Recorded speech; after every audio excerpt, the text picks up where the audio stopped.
Well, on today's Soupy Socks Enduro episode, we're going to do a recap on what I have in store for the 2026 riding season. So come on, and I'm going to share what I've got planned for you guys.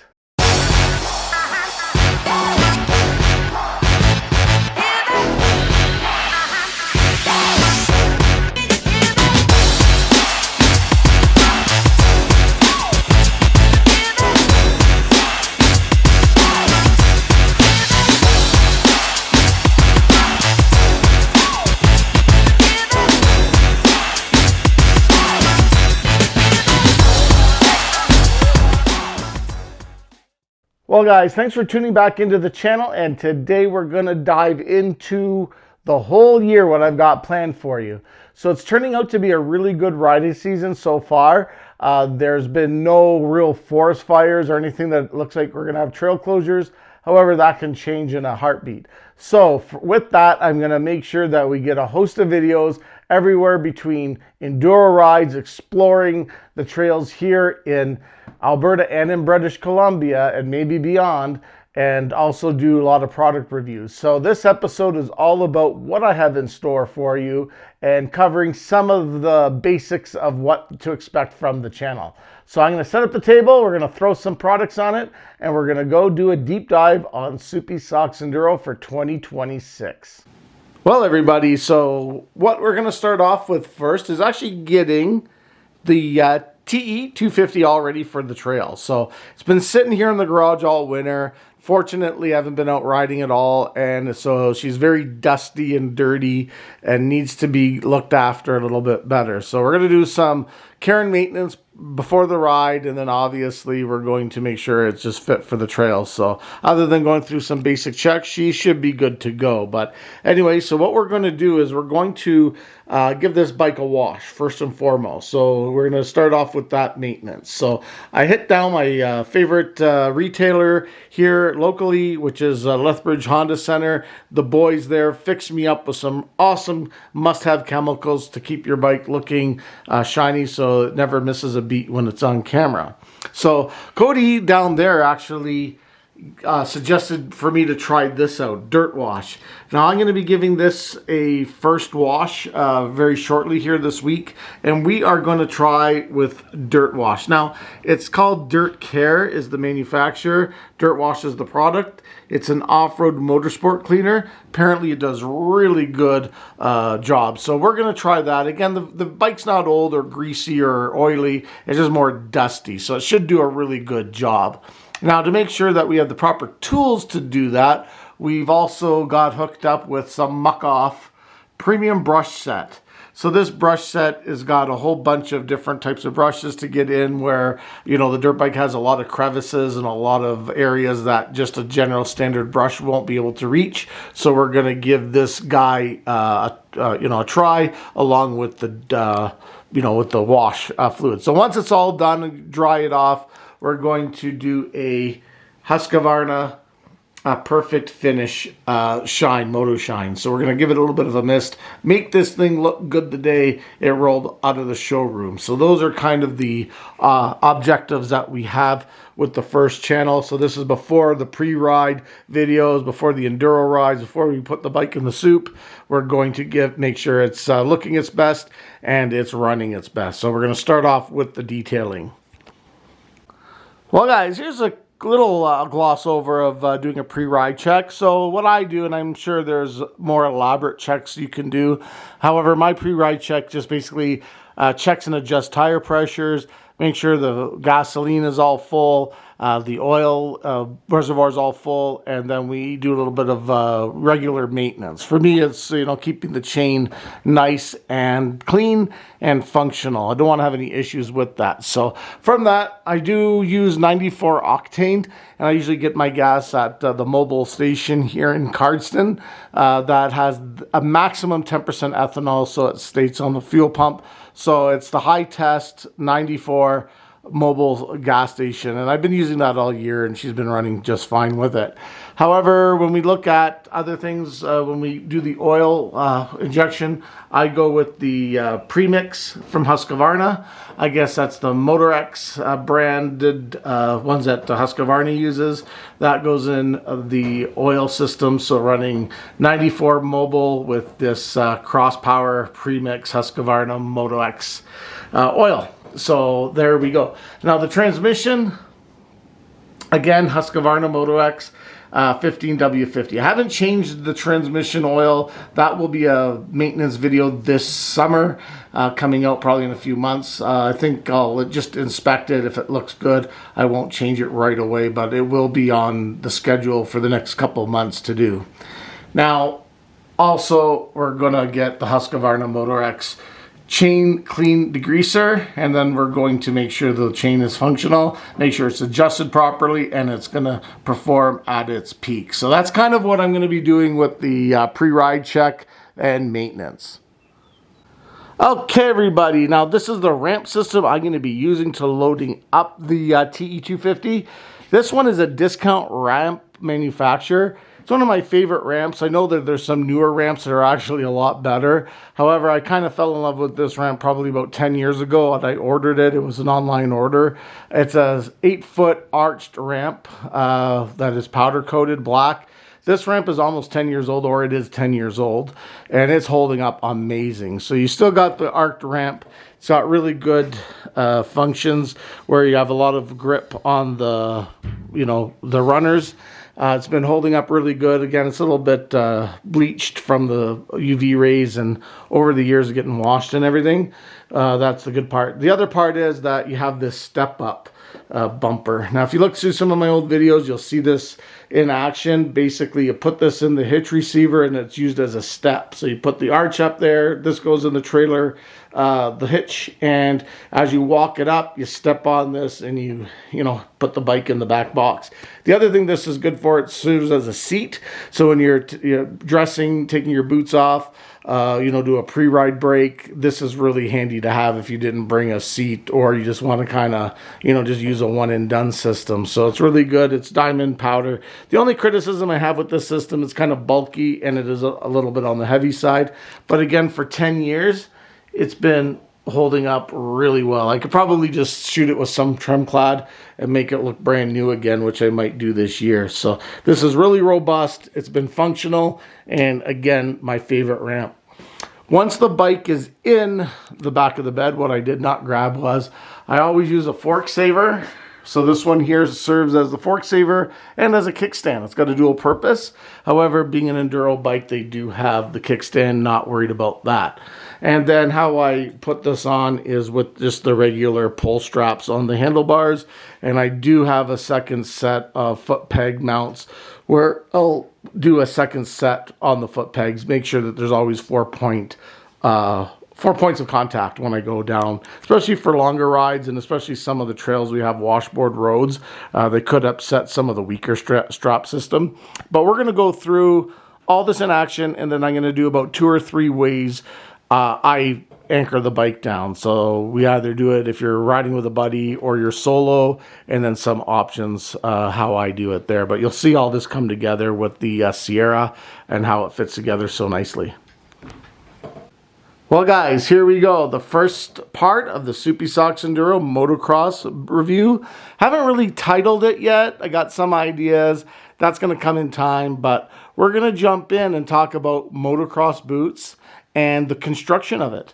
Most motocross boots are CE certified and they're sold throughout the world. CE certification system is a rigid test that these boots and any motorcycle gear has to go under in Europe and in the UK. The UK, since they exited from Brexit, has their own standard, which we will talk all about that. It's called the ABCs. And what do I mean about all this? It means, let's see if I can grab a good picture of it. Okay, so here we go, guys. The label is a CE label, and this label comes with a whole bunch of information on it, from a pictogram of a motorcycle to the size of the boot, and standards and specifications. We're going to go in and do a deep dive on this certification and what they all mean. And then from there, we're going to do our motocross water test and water resistancy boot testing with a whole lineup of boots. And again, you don't want to miss this series because it could help you pick the right boot for the right type of riding that you do. And here we go, the long-term boot review on Soupy Socks Enduro. We're going to do toe-to-toe, head-to-head with these two boots. Now, they're specifically different boots. One of them is known for more of the enduro riding and in wet or more, conditions that produce a lot more water and water ingestion. And the other boots are just a standard set of motocross boots. Now we have the Alpine Star Tech 7 Enduro Dry Star. And then the other boots that I'm going to be going into is the City Crossfire 3, the SRS boots. Now the big difference is the Enduro Dry Star is a full dedicated Enduro boot, as you can tell by the specification on the box as well as the sole of the boot. And again, giving you that Dry Star certification. When it comes to our beautiful cities, now these are a Husqvarna edition, so they're going to match the bike really well. Can't wait to get into them. They're one of the most comfortable boots I ever tried on. However, they are more of a motocross boot with the standard motocross sole. However, Cody down at Lethbridge Honda knows his stuff. So when I want to replace these soles, or if I want to upgrade them really fast, all I have to do is just take the sole off and you can interchange them with the Enduro sole. I'm going to try them as is just to really see the difference between tractions between a regular motocross sole and the Enduro sole. And we can put them head to head in the conditions that I ride in and to see how much difference the traction does make. So those are what we're looking at in terms of the toe-to-toe long-term motocross boot review. The City Crossfire 3 SRS boots and the Alpine Star Tech 7 Enduro Dry Star boots. Again, different boots, different applications, but same riding, and will definitely give you my output, seeing how they hold up, seeing how easy they are to clean, and how they function and feel on the trails. Of course, that's a subjective thing because it's a personal experience, but it'll give you an idea of what they look like and how they perform, handle, a lot of enduro conditions. Kind of gives you an idea what to consider when you're looking for your next pair. I'll definitely be switching between the two boots, and but hopefully we can still ride the same trails and perform in the same type of conditions to give it a fair shot. So can't wait for that review to come out as the season progresses. Okay, everybody, you bought yourself some beautiful cities from Lethbridge Honda, and you just got them home. You're ready to take that first ride, but before you put your feet into them and jump on the bike and hit those trails and roost through those mud puddles, it's an investment. We want to make sure that these guys hold up through the time period that we own them and enjoy them, so that they perform their best, they have less failure points, and they look and smell and fresh new as long as possible. These boots are a price point way above $600, and so to replace them is not exactly budget friendly. So what we're going to do is we're going to talk a little bit about what should you do. So I went down to my local cowboy store, and we're going to look at some leather conditioner. Now, motocross boots do have a lot of different types of materials, from rubber, leathers, plastics, depending on the make and model. They also have hinge points throughout the whole thing. We have gator liners. We have a lot of different types of materials. We have, heat TPU. We have a lot of different things. So there's not going to be a one and done. So we got to find out what boot we bought and what most materials are on there. We want to make sure that we treat them very good. So we're going to go in. I'll probably have to go to a shoe cobbler or a cowboy store or a western store and look at seeing a little bit about it. So we've got some duck black reproofing spray. We've got leather conditioner. Again, we got to do a little bit of homework when it comes to this, which the series is going to focus on how to treat the boot so it's got a layer protection, just like a coat of wax for the paint of your vehicle. So that's going to be the pre-ride treatment of the boot and, buying the proper chemicals for the boot.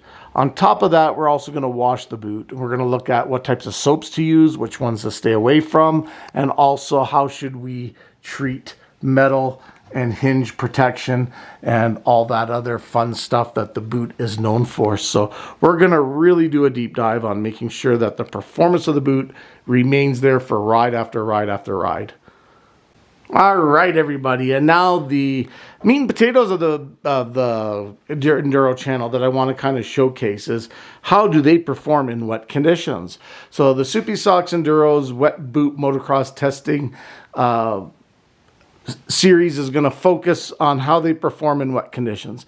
Now, motocross boots aren't like basically like submarines. They will ingest water. They have a lot of egress points in terms of buckles, stitching, and other, performance and aesthetic related attributes on the boot, which do cause leakage points and entry-level points. On top of that, they have to ventilate and perform some other duties. So to get a fully waterproof boot is very highly unlikely. However, some boots are better than others when it comes to ventilation, water absorption, water deabsorption, and we're going to put a whole bunch to the test. I have about 8 pairs that we're going to go in and go through a bunch of testing and, find out how they really perform in the wet. Some perform better than others, but we're going to go in and test those. And we're going to talk a little bit about the leak points. We're definitely going to talk about the CE certifications and what they're rated to, and then put them in the real world testing. So again, it's a very subjective line. There's not really,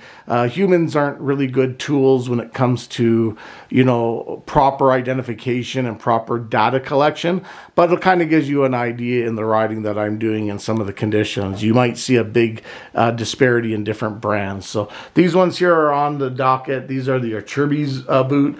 I'm going to go through the name of the boot, the style of the boot, its certification level, and then again, we're going to put it through the paces. So we've got about 8 pairs. This is just in for the camera and the video to show and the display of, how I'm going to be testing them out. So that's going to be the interesting part of the channel, is actually putting these boots to the test.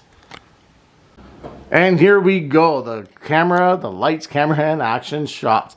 Basically just a basic helmet mount. It's got a spring-loaded clamp mount, chin clamp mount with the GoPro Hero 11. It does have a mic for my vlogging, so the sound of my voice comes out a little bit better. You don't get that rushy wind sound. However, I am going to put some mounts on the bike, and I'm going to throw my Sony, and I have another camera here to do some B-roll shots or some, more risky shots, especially when I'm doing some motocross boot review. When you're going through water, I can have it pointed down at my feet. You can show the water splashing. You can show that effect.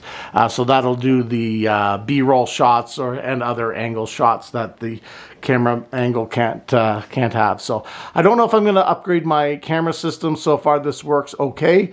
Again, I know the GoPro has some glitches that I've never experienced with the Sony. However, I'm hoping that I don't run into the same problem. If I do, I might revisit a different camera brand name. But so far, I'll be running the Hero 11, which incidentally is my shoe size. So it's going to match that really well. So that basically is going to tie in the Soupy Socks Enduro for this season. I'm going to show you all about how this is done, behind the scenes, how I edit. We'll go up to the editing studio as well. If you have any questions, if you're getting into this type of sport, if you're new to this, definitely will give you my amateur opinion on it and give you, how I do things if you see what you like done on it. So yeah, that's basically the camera and the equipment that I'm going to be using. Well, everybody, what can I say? That is everything that I have planned for the 2026 riding season here on Soupy Socks Enduro. Hope you like what's in store. If you have any comments or suggestions, or you want to cover something that or like to see something that I haven't covered, definitely open for suggestions. I want to bring you along on this ride. I want to include you into the Enduro world, how wonderful it is, how many friends you can make, and how many lifelong adventures you can go on. It's a great way to meet people, and also a great way to learn a new skill. So guys, if you're new here again, feel free to hit like and subscribe. Let me know in the comments of what you think about the lineup for 2026, and definitely let me know which one you're looking forward to seeing the most. When we give this baby a bath and start getting it tuned in for the 2026 riding season. Everybody, stay soupy for now. What now? I can't even fucking get my feet out here. Oh, it's deep. Need hand? Ah, fuck. We're at the end because now it goes up. I'm not stuck. Here.